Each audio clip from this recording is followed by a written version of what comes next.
සියදි විනාසාගත්තම මොන නිවන් සුවද? ඇය ජීවත් වුණා නම් තව ජීවත් වෙයි. අපි ජීවත් වුණොත් තව ජීවත් වෙයි අවුරුදු 30ක් 35ක් 40ක්. ඕන්නම් 50කුත් දාගෙන. ඔයා ඕන්නම් 60කුත් දාගෙන. ඔයා අවුරුදු 60 දුකක් විඳින්න බෑ කියලා. ඔයා සියදි විනාසා ගන්නවා. අවුරුදු කෝටි ගාණක් දුක් විඳින්න. අපිටත් අපේ හිත පාලන නැති වෙලාවල් තියෙනවා. කියන්නකො හිත ඔයාගේද?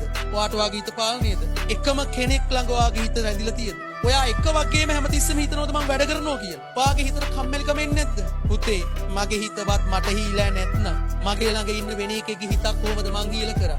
ජීව විද්‍යානුකූලවම මිනිස්සු දෙන්නෙක් නේ පුතේ. නානත්ත කාය නානත්ත සංඥා. එහෙම තියෙදි මේ පවුල් දෙක, පරිසර දෙක, ශරීර දෙක, ආත්ම දෙක, හුස්ම දෙක. එහෙම ආත්ම දෙකක් කොහොමද බං 100% ගලපගන්න? 100% ගලපන්න බෑ. ඔයයි ඔයාගේ අක්කයි ඔයාගේ මල්ලි 100% ගැලපෙනවද? නෑ. ඒ නිසා ආදරයට ආදරය කරන්න. දාලා යන්න ඕනිම කියලා වද දෙද්දී දාන්න දෙන්න. සවුත් අපිත් එක මැරණ ගනි. අපේ වටිනාකම තියෙනකන් ළඟ ඉඳී. අපිව වටින්න නැති කෙනා ළඟ තියාගෙන අපේ කරගන්න හදනකොට කොච්චර අපි ඒකට කට්ටක් ගන්නවද? ආදරේ ඉල්ල ගන්නත් දුක් විඳින. පස්සේ ලැබුණු ආදරේ රැක ගන්නත් දුක් විඳින. ඒ ආදරේ වෙන කෙනෙක් දිහා බලනකොට වෙන කෙනෙක්ට සිතින්වත් ලං වෙනකොට අපිට දුකයි. ඉරිසිය.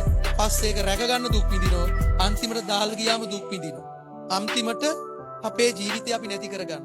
කරන්න එපා පුතේ ගොන් වැඩේ කරන්න එපා. ඔබ ලෝකෙට කවුරු වුණත් ඔබ මතක සුමන.